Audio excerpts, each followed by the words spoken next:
Welcome back to my dear English teacher channel. I am Amoradok. Today I will tell you how to make different sentences with the word পাকা। আমরা পাকা মানে জানি হচ্ছে ripe, যেমন পাকা ফল, ripe fruit. প্রথম যে সেন্টেন্সটি রয়েছে সেটা হলো এটা পাকা সোনা নয়। পাকা সোনা মানে হচ্ছে এখানে পিওর গোল্ড, পাকা সোনা। তাহলে কি হবে? It is not pure gold. Next, লোকটি পাক্কা বদমাইশ।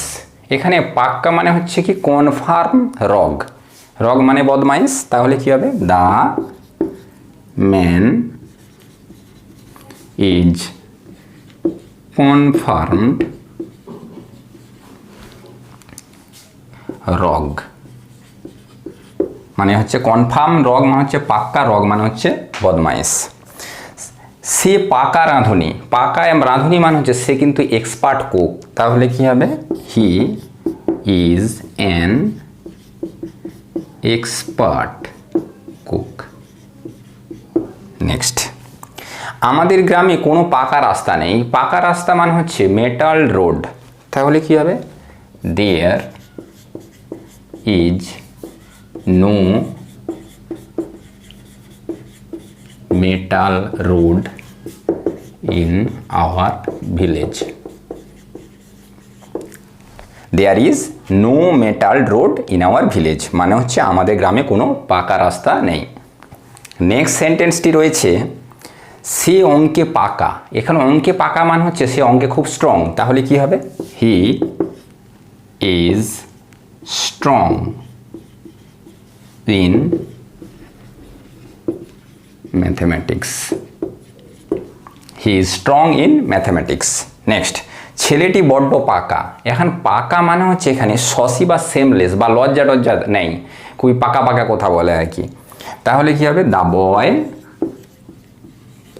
ইজ সসি, অথবা আমি বলতে পারি seamless. The boy is seamless.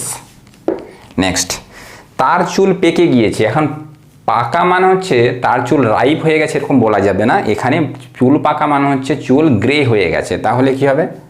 His আর হার বলতে পারি হিজ হেয়ার বিকামস গ্রে, অথবা আমি বলতে পারি his hair turns grey. Turn এখানে ভার্বটাও আমি ইউজ করতে পারি। নেক্সট, এই কাপড়ের রং পাকা, উঠবে না। তাহলে কি হবে?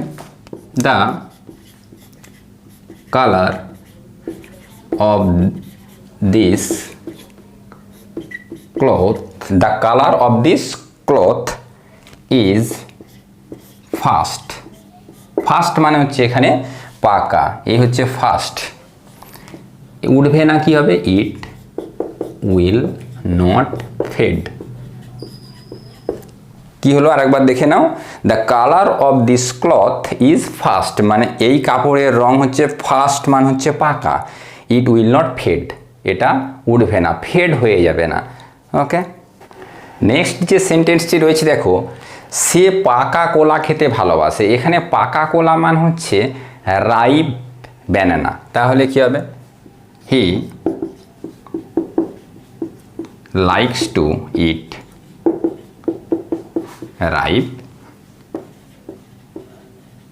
ব্যানানা। নেক্সট, পাকা কথা দেয়া হয়ে গিয়েছে।